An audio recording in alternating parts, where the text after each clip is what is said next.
Hello friends, welcome to our channel Shyam paramedic classes. और हम पढ़ रहे हैं डीसीजी की पैथोलॉजी। डीसीजी की पैथोलॉजी पे हम लोग पढ़ रहे हैं कार्डियोवास्कुलर सिस्टम की डिजीज। ठीक है, कार्डियोवास्कुलर सिस्टम की डिजीज में हम लोग अभी तक बहुत सारी डिजीज पढ़ चुके हैं। ठीक है, और आज की हमारी डिजीज है अरिथमिया। ठीक है, अरिथमिया जो मेन जो डिजीज है अरिथमिया, ये क्या होती है, ईसीजी वालों के आती है। और ये क्या है, जो हमारी क्लिनिकल कार्डियोलॉजी है उसके अंदर और पैथोलॉजी दोनों के अंदर क्या है, ये कॉमन डिजीज है। ठीक है, ये क्या है, जैसे क्वेश्चन है अरिथमिया से, वो हमारे ईसीजी में भी पूछे जाते हैं, यानी क्लिनिकल जो कार्डियोलॉजी जो सब्जेक्ट है उसमें भी पूछे जाते हैं। और पैथोलॉजी के अंदर भी क्या होते हैं कि अरिथमिया से क्या होता है, क्वेश्चन पूछा जाता है। तो ये क्या है, कॉमन टॉपिक, ये कॉमन डिजीज है। ठीक है, अब हम बात करते हैं अरिथमिया, यानी अरिथमिया होता क्या है। ठीक है, अरिथमियास बोलते हैं इसका नाम। तो ये क्या होता क्या है, रिदम। रिदम यानी क्या होता है, जैसे कि हमारा हार्ट क्या करता है, कॉन्ट्रैक्ट करता है, रिलैक्स करता है। वो क्या होता है, एक रिदम में करता है। यानी सबसे पहले क्या करेगा, हमारा एट्रिया कॉन्ट्रैक्ट करेगा, फिर हमारा क्या करेगा, वेंट्रिकल कॉन्ट्रैक्ट करेगा। ठीक है, तो ये क्या है, एक रिदम है। एक बार क्या करेगा, एट्रिया कॉन्ट्रैक्ट करेगा, एक बार क्या करेगा, वेंट्रिकल कॉन्ट्रैक्ट करेगा। तो ये क्या है, एक रिदम में क्या कर रहे हैं, कॉन्ट्रैक्ट और रिलैक्स हो रहे हैं। यानी एट्रिया कॉन्ट्रैक्ट करेगा, फिर रिलैक्स होगा, फिर वेंट्रिकल कॉन्ट्रैक्ट करेगा, फिर रिलैक्स होगा। तो ये क्या हो रही है, रिदम चल रही है। यानी कि जो हमारी रिदम है उसमें क्या हो गया, अब ए आर लग गया, यानी उसमें क्या हो गए, एबनॉर्मलिटीज आ रही है। इस कंडीशन में क्या होता है, एरिथमिया में जो हमारा रिदम है, जो हमारा हार्ट का जो फंक्शन कर रहा है उसकी रिदम क्या हो जाएगी, इरेगुलर हो जाएगी। इसका मतलब ये होगा, या तो क्या होगा, कंडीशन क्या होगी, जैसे नॉर्मल में तो हमारा हार्ट क्या करा था, पहले एट्रिया कॉन्ट्रैक्ट करा था, फिर वेंट्रिकल कॉन्ट्रैक्ट करा था। पर अब इस कंडीशन में क्या होगा, अरिथमिया में या तो हमारा क्या होगा, एट्रिया बहुत बार चार कॉन्ट्रैक्ट करता है, वेंट्रिकल एक ही कॉन्ट्रैक्ट कर रहा है। या फिर ये कंडीशन हो सकती है कि हमारा क्या हो रहा है, एट्रिया एक कॉन्ट्रैक्ट कर रहा है, वेंट्रिकल 4 या 5 कॉन्ट्रैक्ट कर रहा है। तो इस तरह से क्या होगा, रिदम क्या हो गई है, इरेगुलर हो गई है। ठीक है, और इस कंडीशन में क्या होता है, हमारी जो नॉर्मल हार्ट रेट होती है, ठीक है, नॉर्मल हार्ट रेट कितनी होती है, 60 से 100 बीट्स पर मिनट क्या होती है हमारी नॉर्मल हार्ट रेट की। पर अरिथमिया की कंडीशन में क्या होता है, या तो हमारी जो इम्पल्स है, जो हार्ट रेट है वो जाती है मोर देन 100। कितनी, मोर देन 100, यानी तो क्या होगी, 100 से तो क्या होगी, ज्यादा होगी। या फिर क्या होगी, लेस देन 60, यानी 60 से कम होगी। ये दो कंडीशन क्या होती है हमारे अरिथमिया में देखी जाती है। ठीक है, यानी कि हार्ट, हमारा जो हार्ट है वो क्या कर रहा है, नॉर्मल हार्ट रेट से, यानी उसकी जो रिदम है वो क्या हो गई, चेंज हो गई है। ठीक है, यानी जो नॉर्मल हार्ट रेट है उससे क्या हो जाएगी, या तो हमारी हार्ट रेट क्या हो जाएगी, चेंज हो जाएगी, या तो 100 से ज़्यादा होगी। ठीक है, या होगी 60 से कम। तो ये दोनों कंडीशन किस में आती है, अरिथमिया। ठीक है, अरिथमिया क्या होती है, बहुत सारी डिजीज अरिथमिया के अंदर हम लोगों को क्या, बहुत सारी डिजीज देखने को मिलती है अलग अलग। ईसीजी में भी क्या है, मतलब ईसीजी में भी क्या, इसकी जो डिजीज है वो चलती है। ठीक है, ईसीजी में अरिथमिया से बहुत सारी जो टॉपिक है उनसे क्या हो गया, क्वेश्चन पूछा जाता है। तो आज हम यही पढ़ रहे हैं अरिथमिया। तो अरिथमिया का मतलब ही क्या होता है, एबनॉर्मल हार्ट रिदम। अरिथमिया का मतलब क्या होगा, एबनॉर्मल हार्ट रिदम, यानी हमारी हार्ट रेट कैसी हो गई है, एबनॉर्मल हो गई है। इसको क्या बोलते हैं, एबनॉर्मल हार्ट रिदम। एबनॉर्मल में क्या होगा, या तो हमारी हार्ट रेट क्या होगी, मोर देन 100 या फिर लेस देन 60। ये क्या होगी, हमारी हार्ट रेट होगी। यानी कि इस कंडीशन में क्या होता है, बहुत हमारी हार्ट रेट या तो बहुत ज़्यादा होती है या बहुत ही कम हो जाती है। तो ये दो कंडीशन देखी जाती है। इसके अलावा जो ये अरिथमिया होता है, कॉज हुआ है वो किस वजह से हुआ है, तो अरिथमिया का जो कॉज हुआ है वो होता है एक तो इलेक्ट्रोलाइट इम्बैलेंस। इलेक्ट्रोलाइट्स क्या होते हैं, जो हमारे हार्ट की मायोकार्डियल सेल होती है उसके अंदर सोडियम, पोटेशियम और कैल्शियम जो आयंस प्रेजेंट होते हैं, उनके अंदर क्या आ जाए, एबनॉर्मल आ जाए, या जो उनका कंसंट्रेशन है वो क्या हो जाए, इम्बैलेंस हो जाए। ठीक है, ज़्यादा हो जाए या कम हो जाए, तो उसकी वजह से भी क्या हो सकता है, हम लोगों को अरिथमिया हो सकता है। उसके अलावा कंडक्शन डिसऑर्डर्स, यानी कि जो हमारी कंडक्शन सिस्टम होता है, यानी हमारा जो हार्ट होता है उसके अंदर क्या चलता है, कंडक्शन सिस्टम चलता है। ठीक है, कंडक्शन सिस्टम में क्या होता है, जैसे हमारा यहाँ पे क्या होता है, ऐसे नोड होता है। ऐसे नोड क्या करता है, इम्पल्स जनरेट करता है। ऐसे नोड से इम्पल्स जनरेट करने के बाद वो कहाँ जाती है, इम्पल्स एबी नोड के पास। एबी नोड से बंडल ऑफ फिश, और बंडल ऑफ फिश से क्या आ जाती है, right bundle branch, left bundle branch और पुरकिंजे फाइबर्स। तो ये क्या करते हैं, इस तरह ये क्या होता है, हमारा कंडक्शन सिस्टम होता है। इसमें कोई भी एबनॉर्मलिटीज आ रही है, जैसे कि हमारा क्या करें, ऐसे नोड बहुत ज्यादा इम्पल्स जनरेट करने लग जाए, तो ये भी क्या कंडीशन हो सकती है, एरिथमिया। ठीक है, अरिथमिया के अंदर अगर हमारा ऐसे नोड बहुत ज्यादा इम्पल्स जनरेट कर रहा है तो उसे बोलते हैं हम साइनस टेकिकार्डिया, और इम्पल्स कम जनरेट कर रहा है तो उसे हम बोलते हैं साइनस ब्रेडिकार्डिया। तो इसमें क्या होती है, अलग अलग कंडीशन देखने को मिल सकती है। तो इसका मतलब होता है कंडक्शन डिसऑर्डर्स, यानी कि जो हमारा कंडक्शन सिस्टम है उसके अंदर क्या हो जाए, बहुत कोई भी डिफिकल्टी आ जाए। ठीक है, या फिर क्या हो जाए, कोई भी प्रॉब्लम एबनॉर्मलिटी आ जाए, तो उसकी वजह से भी क्या हो सकता है, हमें अरिथमिया हो सकता है। और इलेक्ट्रोलाइट इम्बैलेंस, उसके अलावा क्या हो सकता है, जो हमारी हार्ट की मसल्स है, ठीक है, हार्ट के अंदर मायोकार्डियल मसल्स प्रेजेंट होती है। मायोकार्डियम सेल के जो लेयर होती है उसके अंदर क्या होती है, मसल्स होती है, उसके अंदर क्या आ जाए, कोई भी एबनॉर्मलिटीज आ जाए, ठीक है, तो उसकी वजह से भी क्या हो सकता है, अरिथमिया कॉज हो सकता है, ठीक है। तो ये था अरिथमिया। अरिथमिया का मतलब क्या हो गया, एबनॉर्मल हार्ट रिदम, ठीक है। अब हम बात करते हैं इसे क्लासिफिकेशन की, या फिर जो इसके टाइप है उसकी बात करते हैं। जो अरिथमिया क्या क्या होता है, 3 टाइप्स का होता है वैसे नॉर्मली। अरिथमिया में टाइप्स की बात करते हैं on the basis of pacemaker, ठीक है, पेसमेकर के आधार पर। तो सबसे पहले जो अरिथमिया होता है उसका पहला जो टाइप है वो है एसे नोड, ठीक है। इसके अलावा दूसरा जो होगा वो एवी नोड के, तीसरा होगा वेंट्रिकल की मसल्स, ठीक है, वेंट्रिकल मसल्स। तो सबसे पहले हम बात करते हैं ऐसे नोड से। सबसे पहले जो ऐसे नोड में हम लोगों को एबनॉर्मलिटीज देखी जाती है, या फिर जो हमारी रिदम है वो इरेगुलर होगी, ठीक है, यानी कि बढ़ेगी या घटेगी। तो सबसे पहले जो हम ऐसे नोड से देखेंगे, तो ऐसे नोड्स में 2 कंडीशन हम लोगों को देखी जाती है, साइनस टेकिकार्डिया और साइनस ब्रेडिकार्डिया, ठीक है। 2 कंडीशन होगी, साइनस टेकिकार्डिया और साइनस ब्रेडिकार्डिया, ठीक है। ये 2 कंडीशन हमको कब देखने को मिलती है, जब ऐसे नोड्स में क्या हो, कोई भी एबनॉर्मलिटी, ठीक है, यानी ऐसा नोड क्या कर रहा है, एक तो इम्पल्स जनरेट कर रहा है, एक तो ज़्यादा कर रहा है, ठीक, मोर देन 100। साइनस टेकिकार्डिया का मतलब ही क्या होता है, जो हमारी रेट होगी वो होगी मोर देन 100, ठीक है, मोर देन 100 होगी। और ब्रेडिकार्डिया के अंदर जो हमारी हार्ट रेट होगी वो होगी लेस देन 60, ठीक है। ये 2 कंडीशन कब होती है, जब ऐसे नोड के अंदर क्या हो, कोई भी एबनॉर्मलिटी हो। तो इस कंडीशन में हम लोगों को जो रिदम है वो हमारी एबनॉर्मल दिखाई देगी, ठीक है। फर्स्ट कंडीशन तो क्या हो गई, ऐसे नोड की वजह से। अब हम बात करते हैं एवी नोड की वजह से, ठीक है। तो एवी नोड और ऐसे नोड कहाँ पे होते हैं, एट्रिया में प्रेजेंट होते हैं। तो इसके अंदर जो हमें कंडीशन देखी जाती है, सबसे पहले जगह आता है एट्रियल एट्रियल टेकिकार्डिया, ठीक है। पहला जो कंडीशन होगी वो होगी एट्रियल टेकिकार्डिया। इस कंडीशन में क्या होता है, जो हमारी एट्रिया है, ठीक है, एट्रियल टेकिकार्डिया, इसमें क्या होता है, हमारे ऐसे नोड तो इम्पल्स जनरेट कर ही रहा है, उसके साथ साथ क्या हो रहा है, या तो एवी नोड या फिर क्या होता है, जो एट्रियल है उसकी मसल्स वगैरह क्या कर रही है, इम्पल्स जनरेट कर रही है। उसकी वजह से क्या कॉज हो रहा है हम लोगों को एट्रियल टेकिकार्डिया, ठीक है। यानी इसमें क्या होता है, बहुत सारी जगह से क्या होती है, इम्पल्स जनरेट होती है, यानी जो एक्टोपिक फोकाई होती है वो प्रेजेंट होती है, उसकी वजह से क्या होता है, ज़्यादा इम्पल्स जनरेट हो रही है। तो उसकी वजह से अगर टेकिकार्डिया हो रहा है, टेकिकार्डिया का मतलब क्या होता है, 100 मोर देन 100, ठीक है, हमारी जो हार्ट रेट होगी वो मोर देन 100 होगी, उस कंडीशन को हम क्या बोलते हैं, टेकिकार्डिया। एट्रियल टेकिकार्डिया की कंडीशन में होता है। तो ये क्या है, अरिथमिया का एवी नोड का एक टाइप है, ठीक है। उसके बाद हम बात करें एट्रियल फ्लिटर, ठीक है, एट्रियल पहले फिब्रिलेशन, एट्रियल फिब्रिलेशन और एट्रियल फ्लटर।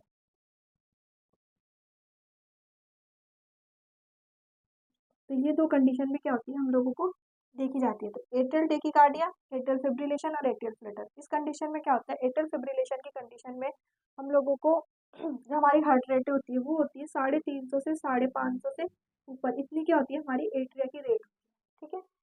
और जो एट्रियल फ्लटर होता है इसके अंदर होती है 250 से 350 बीट्स पर मिनट। ये क्या होती है हमारी एट्रिया की रेट होती है, यानी हमारी जो हार्ट रेट है वो इतनी होती है 250 से 350, ठीक है, 250 से 350, और इसके अंदर 350 से 550 तक क्या हो सकती है, हमारी हार्ट रेट हो सकती है। तो ये एट्रियल फिब्रिलेशन है। और जो एट्रियल फ्लटर है वो आप लोगों को ईसीजी में अजय सर द्वारा पढ़ा दिया गया है, अगर आपने उनकी वीडियो नहीं देखी है तो आप देख सकते हैं। तो एट्रियल फिब्रिलेशन और एट्रियल फ्लटर पढ़ा चुके हैं सर, ठीक है। और उसके अलावा जो एवी नोड के अंदर एरिथमिया देखा जाता है वो होगा सुप्रावेंट्रिकुलर टेकिकार्डिया, सुप्रावेंट्रिकल टेकिकार्डिया, ठीक है। सुप्रावेंट्रिकल टेकिकार्डिया ये भी क्या है, एक डिजीज है, ठीक है। उसके अलावा जो अरिथमिया में डिजीज देखी जाती है वो है एक प्रीमेच्योर एट्रियल कॉम्प्लेक्स, ठीक है, प्रीमेच्योर एट्रियल कॉन्ट्रैक्शन, ठीक है, प्रीमेच्योर एट्रियल कॉन्ट्रैक्शन, या फिर हम इसे क्या बोलते हैं, प्रीमेच्योर एट्रियल कॉम्प्लेक्स भी हम लोग इसे बोल सकते हैं, ठीक है। तो इस कंडीशन में क्या होता है, फिब्रिलेशन में तो इतनी होती है, 350 से 550, एट्रियल फ्लटर में 250 से 350 हमारी हार्ट रेट होती है। सुप्रा वेंट्रिकुलर टेकिकार्डिया में 120 से अबव हमारी क्या रहती है, हार्ट रेट रहती है, ठीक है, मोर देन 120 रहती है। और इस कंडीशन में क्या होता है, जो सुप्रा वर्ड का मतलब होता है ऊपर, और वेंट्रिकुलर नहीं, वेंट्रिकल के जो ऊपर है, ऊपर वाले पार्ट में क्या हो गया, टेकिकार्डिया हो गया, ठीक है। अब इसके अंदर भी क्या होती है, दो कंडीशन होती है, जो नेक्स्ट क्लास में, आने वाली क्लास में सुप्रा वेंट्रिकुलर टेकिकार्डिया के बारे में पढ़ेंगे पूरा अच्छे से। और प्रीमेच्योर एट्रियल कॉन्ट्रैक्शन में क्या होता है, जो हमारा एट्रिया होता है, ठीक है, हमारा एट्रिया कॉन्ट्रैक्ट मतलब एक रिदम कंप्लीट होने से पहले हमारा जो एट्रिया वो वापस से क्या हो जाए, कॉन्ट्रैक्ट करते हैं, ठीक है। जो हमारे पूरे एक नॉर्मल रिदम होती है उसका मतलब क्या होता है, पहले एट्रिया कॉन्ट्रैक्ट करेगा, फिर रिलैक्स होगा, फिर वेंट्रिकल कॉन्ट्रैक्ट करेगा, फिर रिलैक्स होगा। तो उससे पहले क्या होता है, वेंट्रिकल के रिलैक्स होने से पहले ही क्या हो जाए, एक बार एट्रिया कॉन्ट्रैक्ट करते हैं, तो उस कंडीशन को हम क्या बोलते हैं, प्रीमेच्योर एट्रियल कॉन्ट्रैक्शन, ठीक है।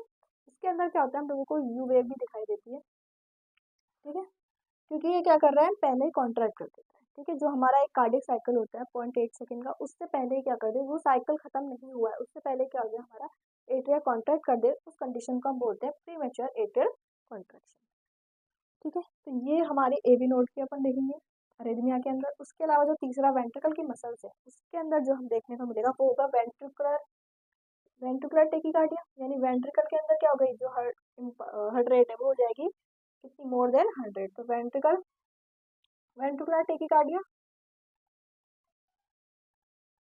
उसके अलावा हम इसमें पढ़ेंगे वेंट्रिकुलर फिब्रिलेशन,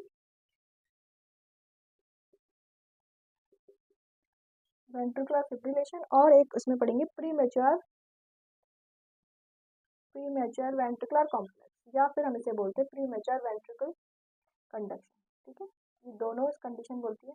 और इस ये वाला जो टॉपिक है वो भी आप लोगों को सर पढ़ा चुके हैं आई थिंक, ठीक है। तो श्याम पैरामेडिक क्लासेस की जो चैनल है उसमें अजय सर द्वारा ये एट्रियल फिब्रिलेशन, एट्रियल फ्लटर और प्रीमेच्योर एट्रियल कॉन्ट्रैक्शन या कॉम्प्लेक्स जो है वो आपको पढ़ाया जा चुका है। उसके अलावा जो बचे हुए टॉपिक है वो हम पढ़ेंगे, ठीक है। तो ये हमारा क्या है, अरेथमिया का क्लासिफिकेशन है, यानी अरेथमिया में कौन कौन सी ड्रग्स को क्या किया है, ऐड किया हुआ है। उसके अलावा इसमें के अंदर क्या क्या ऐड किया गया है, हार्ट ब्लॉक, ठीक है। हार्ट ब्लॉक को भी क्या क्या ऐड किया हुआ है अरेथमिया के अंदर। हार्ट ब्लॉक में हम लोगों को दो ब्लॉक देखे जाएंगे, ऐसे ब्लॉक और एवी ब्लॉक। तो ये दो कंडीशन भी कब देखी जाएंगी, हार्ट ब्लॉक के अंदर। ये इनको भी क्या क्या है, हार्ट अरिथमिया के अंदर ऐड किया हुआ है, हार्ट ब्लॉक, यानी ऐसे ब्लॉक और एवी ब्लॉक भी क्या होता है, अरिथमिया के अंदर आता है, ठीक है। क्योंकि इस कंडीशन में क्या होगा, ऐसे नोड ब्लॉक हो जाएगा और एवी ब्लॉक में एवी नोड क्या हो जाएगा, ब्लॉक हो जाएगा। पार्शियली हो सकता है या कंप्लीट भी हो सकता है, यानी थोड़ा बहुत भी ब्लॉक हो सकता है या फिर पूरा भी ब्लॉक हो सकता है। तो हम आगे वाली क्लासों में ऐसे ब्लॉक और एवी ब्लॉक के बारे में भी पढ़ेंगे, ठीक है। तो आज जो हम पढ़ते हैं वो अरिथमिया का जो ऐसे नोड है उसका पहला जो टाइप है इसका साइनस टेकिकार्डिया के बारे में पढ़ेंगे, ठीक है। इसके बारे में पढ़ेंगे साइनस टेकिकार्डिया के बारे में। ये क्या है, हमारा अरिथमिया का क्लासिफिकेशन है, उसमें हम जो पहला टॉपिक आज पढ़ने वाले हैं वो है साइनस टेकिकार्डिया, ठीक है। हम हर क्लास में एक एक क्लास में सारी डिजीज के बारे में पढ़ेंगे। तो सबसे पहले जो आज हमारे अरिथमिया के अंदर पढ़ेंगे वो है साइनस टेकिकार्डिया, ठीक है। साइनस टेकिकार्डिया का मतलब होता है, सबसे पहले तो बात करें साइनस की, तो साइनस वर्ड क्या होता है, ठीक है। पहला पढ़ रहे हैं हम साइनस टेकिकार्डिया, ठीक है। साइनस टेकिकार्डिया क्या होता है, सबसे पहले साइनस वर्ड क्या होता है, हमारी नॉर्मल जो इम्पल्स जनरेट होती है वो कहाँ से होती है, ऐसे नोड, ठीक है। ऐसे नोड होता है, सबसे पहले हम बात करें ऐसे नोड की, तो वो कहाँ पे प्रेजेंट होता है, जो हमारा सुपीरियर वेना गावा होती है, ठीक है। सुपीरियर वेना गावा की जहाँ पे ओपनिंग होती है राइट एट्रियम के अंदर, जहाँ पे ओपनिंग होती है जस्ट उसके नीचे प्रेजेंट होता है, ठीक है। यानी जैसे क्या होती है, सुपीरियर वेना गावा की ओपनिंग होती है जस्ट उसके नीचे प्रेजेंट होता है क्या, ऐसे नोड। ऐसे नोड से जो इम्पल्स जनरेट हुई है या इम्पल्स क्या हुई है, निकली है, उन इम्पल्स को हम क्या बोलते हैं, साइनस, ठीक है। यानी जो ऐसे जब ऐसे नोड इम्पल्स जनरेट करता है, जब क्या करता है ऐसे नोड इम्पल्स जनरेट कर रहा है, तो उसे हम क्या बोलते हैं, साइनस रिदम, ठीक है। अगर ऐसे नोड के अलावा एवी नोड अगर इम्पल्स जनरेट कर रहा है तो उसे हम जंक्शनल रिदम बोलते हैं, ठीक है। पर जब ऐसे नोड इम्पल्स जनरेट कर रहा है तो उसे हम क्या बोलेंगे, साइनस रिदम, क्योंकि इसका नाम क्या है, साइनो एट्रियल, ठीक है। साइनल एट्रियल नोड है, इससे जो ऐसे नोड से जनरेट होने वाले रिदम्स को हम क्या बोलते हैं, साइनस रिदम। तो साइनस वर्ड का मतलब क्या है, ऐसे नोड में क्या हो गया, टेकिकार्डिया, टेक यानी मोर देन 100, ठीक है। कार्डिया यानी हार्ट रेट, ठीक है। कार्डियक यानी हार्ट। तो इस कंडीशन में क्या होता है, एक तो हमारी हार्ट रेट क्या होगी, मोर देन कितनी होगी, 100 बीट्स पर मिनट, यानी 100 से अगर ज़्यादा अगर हमारी हार्ट रेट होती है तो उसे हम क्या बोलते हैं, टेकीकार्डिया। और यहाँ पे ऐसे नोड द्वारा क्या कर रही है, हार्ट रेट से ज़्यादा इम्पल्स जनरेट की जा रही है, तो इसे हम क्या बोलेंगे, साइनस टेकीकार्डिया, ठीक है। साइनस टेकीकार्डिया में, ठीक है, और ये किसके द्वारा जनरेट हो रही है, ऐसे नोड के द्वारा। अब ये जो कंडीशन होती है साइनस टेकीकार्डिया की कंडीशन होती है, वो कुछ टाइम के लिए ही होती है, यानी कि थोड़ी देर में क्या हो गया, ये नॉर्मल हो जाएगी, ठीक है। जैसे कि सबसे पहले हम बात करते हैं कॉजेज की, ठीक है। इंट्रोडक्शन में यही है कि जो हमारी इम्पल्स है वो क्या होगी, जो ऐसे नोड द्वारा इम्पल्स जो जनरेट कर रही है वो मोर देन 100 होगी, और ये किसके द्वारा जनरेट की जा रही है, ऐसे नोड के द्वारा। अब हम बात करते हैं कॉजेज की, यानी किस किस वजह से क्या हो सकती है, साइनस टेकीकार्डिया की कंडीशन देखी जा सकती है। साइनस जो टेकीकार्डिया की कंडीशन होती है वो कुछ टाइम के लिए होती है, यानी कि हमारे जीवन भर रहती नहीं है, कुछ टाइम के लिए रहती है। जैसे कि हम लोग को कुछ काम करते हैं, कुछ एक्टिविटीज़ करते हैं, जैसे कि हमने क्या किया, एक्सरसाइज की। एक्सरसाइज की कंडीशन में भी क्या होता है, हमारी जो हार्ट रेट है वो क्या हो सकती है, 100 से ज़्यादा हो सकती है, पर ये क्या है, कुछ टाइम के लिए होती है। जैसे हमने एक्सरसाइज करी, उसके 1-2 घंटे बाद रिलैक्स किया, तो क्या होगा, हमारा जो हार्ट रेट है वो नॉर्मल हो जाएगी, ठीक है। तो ये जो कंडीशन होती है वो कुछ टाइम के लिए ही बनी हुई रहती है, थोड़ी देर बाद जो भी कंडीशन हमारी, मतलब एक्सरसाइज कर रहे थे, या फिर हमें कोई तनाव था, कोई एंजाइटी थी, या फिर क्या क्या हमारे कहीं पेन हो रहा था, पेन जैसे अगर हमें कहीं पेन हो रहा है तो उस कंडीशन में भी क्या हो सकता है, हम लोगों को हार्ट रेट क्या हो सकती है, हमारी बढ़ सकती है। तो ये कुछ कंडीशन होती है, जैसे हम लोगों को उससे रिलीफ मिलता है तो हमारा क्या होता है, हार्ट रेट नॉर्मल हो जाएगी, और साइनस टेकीकार्डिया हम लोगों को ट्रीट हो जाएगा, मतलब हम लोगों का सही हो जाएगा, ठीक है। तो सबसे पहले हम बात करते हैं कॉजेज़ की, तो कॉजेज़ में कौन कौन सी कंडीशन में हार्ट रेट क्या हो सकती है, मोर देन 100। तो सबसे पहले हम बात करते हैं एक्सरसाइज, ठीक है। एक्सरसाइज में क्या हो सकता है, जैसे कि हम एक्सरसाइज करते हैं तो उसका ट्रेडमिल पे क्या करते हैं, रन करते हैं, या फिर अदर जो एक्सरसाइज वगैरह करते हैं उसमें क्या होती है, हमारी हार्ट रेट बढ़ जाती है। तो ये एक कंडीशन हो सकती है, इस कंडीशन में क्या हो सकता है, हमारी हार्ट रेट 100 से ज़्यादा हो सकती है। उसके अलावा हम बात करें तो फीवर में, ठीक है, फीवर यानी जब हमें बुखार आ रहा हो तो उस कंडीशन में भी क्या हो सकता है, हम लोगों की हार्ट रेट या 100 से ज़्यादा हो सकती है, तो और क्या हो सकता है, ये साइनस टेकीकार्डिया। उसके अलावा ब्लीडिंग, ठीक है, जैसे हमारे कहीं पे भी इंजरी वगैरह हो गई तो उससे हमें क्या हो गई, ब्लीडिंग हो गई है, तो ब्लीडिंग की वजह से भी क्या हो सकता है, हम लोगों की हार्ट रेट मोर देन 100 हो सकती है, ठीक है। उसके अलावा, ठीक है, ये नॉर्मल कंडीशन है, एक्सरसाइज, फीवर, ब्लीडिंग, एंजाइटी, ठीक है, या फिर क्या कर रहे हैं, हम स्ट्रेस ले रहे हैं, तो स्ट्रेस की कंडीशन में भी क्या हो सकती है, हमारी हार्ट रेट ज़्यादा हो सकती है। उसके अलावा प्रेगनेंसी, प्रेगनेंसी में भी क्या होती है, हार्ट रेट बढ़ी हुई रहती है, ठीक है, प्रेगनेंसी। उसके अलावा एमसी साइकिल्स, ठीक है।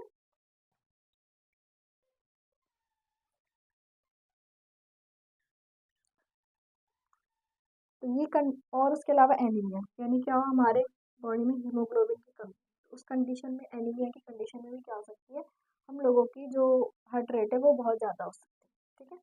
या फिर हम कोई भी क्या कर रहे हैं, फिजिकल एक्टिविटी कर रहे हैं, तो उस कंडीशन में भी क्या हो सकती है, हम लोगों की हार्ट रेट ज़्यादा हो सकती है, ठीक है, फिजिकल एक्टिविटी। और क्या हो, पेन हो, कहीं पे भी क्या हो रहा है, हमें पेन हो रहा है, पेन की वजह से भी क्या हो सकती है, हार्ट रेट मोर देन 100 हो सकती है, उसे हम क्या बोलते हैं, साइनस टेकीकार्डिया, ठीक है। अब हम बात करते हैं सिम्टम्स क्या क्या देखने को मिलेंगे, तो सबसे पहले जो सिम्टम्स टेकीकार्डिया के अंदर देखने को मिलेगा वो होगा, हार्ट रेट ज़्यादा होगी हमारी, ठीक है। उसके अलावा जो सिम्टम्स देखने को मिलेगा वो होगा, हमारी सांस लेने में प्रॉब्लम होगी, स्वेटिंग हो रही है, ठीक है। तो ये सारे सिम्टम्स हम लोगों को देखने को मिलेंगे। साइनस टेकीकार्डिया में थोड़ा बहुत चेस्ट पेन भी हो सकता है, ठीक है, और वैसे नॉर्मल रहता है कि ज़्यादा हम लोगों को इसके सिम्टम्स तो देखने को नहीं मिलते, ठीक है। डायग्नोस की बात करें तो डायग्नोस में हम क्या करवा सकते हैं, ईसीजी, अगर ईसीजी करवा सकते हैं, अगर अगर ज़्यादा प्रॉब्लम है, ठीक है, ज़्यादा सिम्टम्स अगर हमें ज़्यादा दिखाई दे रहे हैं तो उसके हिसाब से हम क्या करवाएंगे, डायग्नोस करवाएंगे। वैसे तो क्या होता है, जो साइनस टेकीकार्डिया वो अपने आप ठीक हो जाता है, पर अगर ज़्यादा आपको प्रॉब्लम है तो आप क्या डायग्नोस भी करवा सकते हैं, ठीक है। अब जो साइनस टेकीकार्डिया होता है उसके अंदर कॉजेज सिम्टम्स भी जब नॉर्मली सिम्टम देखने को मिलते हैं हम लोगों को, और डायग्नोस भी हम लोग क्या करा सकते हैं, सिम्टम के अकॉर्डिंग कराएंगे। उसके अलावा हम बात करते हैं ईसीजी में हमें क्या चेंजेस देखने को मिलेगा, ठीक है, क्योंकि ये क्या है, जो टॉपिक है वो ईसीजी क्लिनिकल कार्डियोलॉजी में। तो ईसीजी में जो हमें चेंजेस देखने को मिलेगा वो होगा, जो हमारी वेव्स हैं वो क्या होंगी, जो पी वेव है वो थोड़ा इफेक्ट देखने को मिल सकता है। बाकी की जो क्यूआरएस कॉम्प्लेक्स और टी वेव है वो क्या होगी, हमें नॉर्मल दिखाई देगी। पी वेव भी क्या हो सकती है, नॉर्मल दिखाई दे सकती है, क्योंकि वो कंडीशन जो साइनस कार्डिया की है वो क्या है, कुछ टाइम के लिए ही रहती है। थोड़ी देर बाद क्या होती है, वो जैसे हम रिलैक्स होते हैं वो ठीक हो जाती है। इस कंडीशन में जो ईसीजी में वेव्स में क्या होता है, चेंजेस ज़्यादा हम लोगों को देखने को नहीं मिलता है। ठीक है, तो पी वेव में हम लोगों को चेंजेस देखने को मिल सकता है, क्योंकि जो पी वेव है वो एट्रिया के डिपोलराइजेशन की वजह से बनती है। तो ये एट्रियल की डिजीज है, तो हमें क्या होगा, एट्रियल में क्या देखने को मिलेगा, इफेक्ट देखने को मिलता है। तो एट्रियल में हमारी जो पी वेव है वो हमें मे बी एबनॉर्मल देखने को मिल सकती है। कैसी, मे बी एबनॉर्मल, यानी नॉर्मल हो भी सकती है। बाकी के जो क्यूआरएस कॉम्प्लेक्स है, ठीक है, वो तो कैसा होगा, नॉर्मल होगा, क्यूआरएस कॉम्प्लेक्स नॉर्मल होगा। ठीक है, पी वेव भी हमारी कैसी होगी, नॉर्मल, यानी सब कुछ क्या होगा, नॉर्मल हम लोगों को देखने को मिलता है। और हार्ट रेट क्या होती है इसमें, मोर देन 100 हो सकती है। और रिदम कैसी होगी इसमें, रेगुलर होगी रिदम। ठीक है, रिदम रेगुलर होने का मतलब क्या होता है कि जो हमारी दो वेव है, ठीक है, दो वेव के बीच में जो आर आर जो इंटरवल होता है वो क्या हो, बराबर हो। ठीक है, उससे हम बोलते हैं रिदम रेगुलर। तो रिदम क्या होगी इसमें, रेगुलर। ठीक है, हार्ट रेट तो ज़्यादा है पर रिदम क्या है इसमें, रेगुलर है, क्योंकि दो आर जो वेव है उनके बीच का जो बॉक्स है वो क्या है, सेम है। तो उसका मतलब क्या है, रिदम रेगुलर। ठीक है, तो इस कंडीशन में क्या होगा, साइनस कार्डिया की कंडीशन में हमारी हार्ट रेट क्या हो जाएगी, मोर देन 100। ठीक है, और ट्रीटमेंट भी हमें क्या है, इसमें रिक्वायरमेंट नहीं है ट्रीटमेंट की, क्योंकि क्या है, ये कंडीशन क्या होती है, कुछ देर बाद अपने आप ठीक हो जाती है। ठीक है, तो ये था हमारा अरिथमिया। अरिथमिया में आज हमने पढ़ा साइनस कार्डिया के बारे में। तो नेक्स्ट क्लास में हम साइनस ब्रेडिकार्डिया के बारे में पढ़ेंगे। उसके अलावा हम क्या पढ़ेंगे, एट्रियल फिब्रिलेशन और एट्रियल फ्लटर के बारे में आप लोगों को अजय सर ने क्लास श्याम पैरामेडिकल में उपलब्ध है, तो आप लोग देख सकते हैं। और हम इसके बारे में क्या थोड़ा बहुत पढ़ेंगे। तो मिलते हैं नेक्स्ट वीडियो में इसी टॉपिक के साथ, अरिथमिया के साथ। तो जुड़े रहिए हमारे साथ, मिलते हैं नेक्स्ट वीडियो में नेक्स्ट टॉपिक के साथ। और ज़्यादा से ज़्यादा सब्सक्राइब कीजिए और हमारे चैनल के साथ जुड़िए। Thank you.